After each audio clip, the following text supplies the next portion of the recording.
तो साथियों, ये हैं वो दरिंदे जिनकी वजह से पूरा मटिया मेट हुआ उत्तराखंड पटवारी लेखपाल भर्ती परीक्षा का।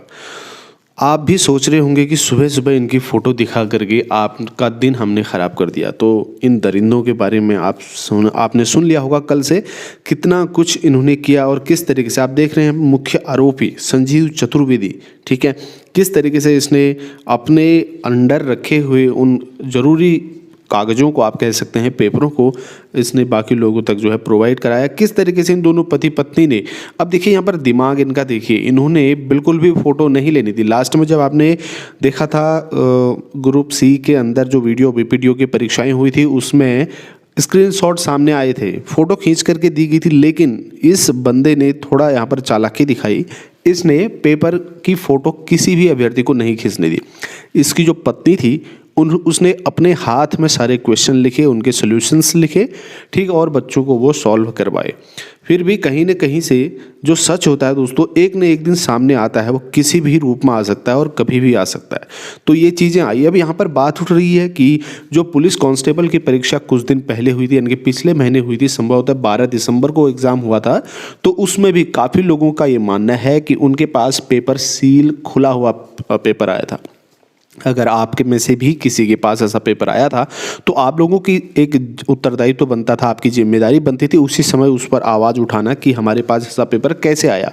जब आपके पास पेपर आता है तो सबसे पहले वो पॉलीथीन के अंदर पैक्ड आता है, उसके बाद उसमें अंदर दूसरी सील लगी होती है। अगर आपके पेपर में सील नहीं लगी है तो आप वहाँ पर ऑब्जेक्शन कर सकते हैं, ठीक है। तो ये गलत बात है, आप लोगों को करना चाहिए था। बाकी आगे इसमें भी जो है एसटीएफ ने एक टीम इसमें भी लगाई हुई है। जो कांस्टेबल का पेपर हुआ था इसमें एक टीम एसटीएफ की जो है एक टीम पूरी इसी की छानबीन में लगी हुई है कि कहीं से इसमें भी कोई लीकेज या कोई सुराग तो नहीं है। इसमें भी लगी हुई है। आप ये मत सोचिए कि कांस्टेबल की परीक्षा के लिए कोई जांच नहीं हो रही है, ऐसा नहीं है। यहाँ पर भी जांच चल रही है एक तरफ से। पूरा इसमें जो है बताया गया। आज का जो खबर है पूरे पेपर में वो सभी जो है इसी को लेकर के है दोस्तों, ठीक है। चतुर्वेदी की गिरफ्तारी के चलते पूर्व की परीक्षाओं पर अब संदेह गहरा गया है। यूके SSS की परीक्षाएं लीक होने के बाद ऐसा उम्मीद जताया गया था कि यूके PSC के जो है इन परीक्षाओं को फेयर तरीके से कराएगा।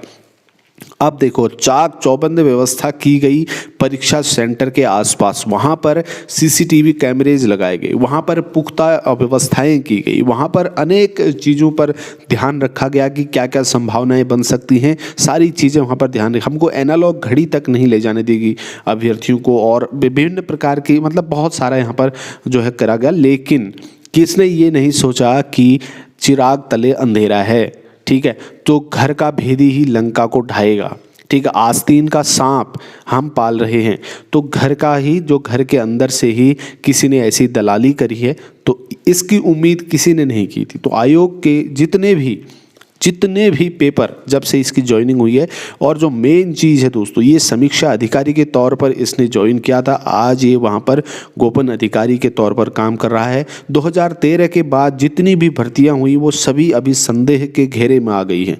सूत्रों के मुताबिक 2 CO, 6 SDM और कई इंजीनियरों की भर्ती में संजीव का हाथ होने की बात सामने आ रही है। हालांकि एसटीएफ अभी इन मामलों में कुछ बोलने से बच रही है, लेकिन पूछताछ के दौरान प्रदेश के कई क्लास 1 अफसरों के संपर्क की बात सामने आ चुकी है। अब यहाँ पर देखना होगा आगे आने वाले समय में इस पर क्या और ज़्यादा चीज़ें निकल कर सामने आती हैं, लेकिन फ़िलहाल यही यहाँ पर हो रहा है। तो बेरोजगारों का मानना भी सही है भाई। बेरोजगारों का मानना है कि सरकार नकल रोकने में नाकाम रही है। लोक सेवा आयोग के अनुभाग अधिकारी संजीव चतुर्वेदी की गिरफ्तारी के बाद वर्ष 2013 के बाद हुई परीक्षाएं जितनी भी हैं वो सभी संदेह के घेरे में आ चुके हैं। कांस्टेबल भर्ती परीक्षा की जैसे कि मैं आपसे बात कर रहा था, तो इसमें कई भर्तियां और भी जद में आ चुकी हैं। और पटवारी पेपर की अगर बात करें साथियों, तो पटवारी की जो भर्ती थी ना, वो एक बार पहले भी निरस्त हो चुके 2003 में। कांस्टेबल भर्ती परीक्षा पर्चा लीक होने के बीच उसकी भी छानबीन की जा रही है। एसटीएफ सूत्रों की माने तो एक टीम बाकायदा कांस्टेबल भर्ती परीक्षा की छानबीन में जुटी है। मैंने आपको पहले ही बताया कि जो एक टीम है वो निरंतर कांस्टेबल भर्ती परीक्षा में भी लगी हुई है छानबीन में। STF की। अब कोई भी नई चीज़ अगर यहाँ पर और आती है साथियों तो आपको हम ज़रूर बता देंगे। फ़िलहाल यही चीज़ें थी, यही इन्फॉर्मेशन थी। कांस्टेबल के बारे में कई लोगों के कमेंट मेरे पास आए तो मुझे लगा कि आप लोगों तक कुछ चीज़ें बता दी जाए जो ज़रूरी हैं। हम नेक्स्ट वीडियो में मिलेंगे। जय हिंद। अपनी पढ़ाई वगैरह छोड़िएगा मत। जिस उम्मीद से आप पहले लगे थे उसी उम्मीद से लगे रहें। आने वाले 22 तारीख को एग्ज़ाम है, उसके बाद फरवरी में इसका एग्ज़ाम होगा 12 फरवरी को। कुछ ही दिन नहीं रह गए, अभी 1 महीना केवल है, तो उसकी प्रिपरेशन और जारी रखें और इस बार और मेहनत से करेंगे। जितने अच्छे मार्क्स थे इस बार, उम्मीद करते हैं अगली बार और अच्छे मार्क्स आएंगे। धन्यवाद। जय हिंद।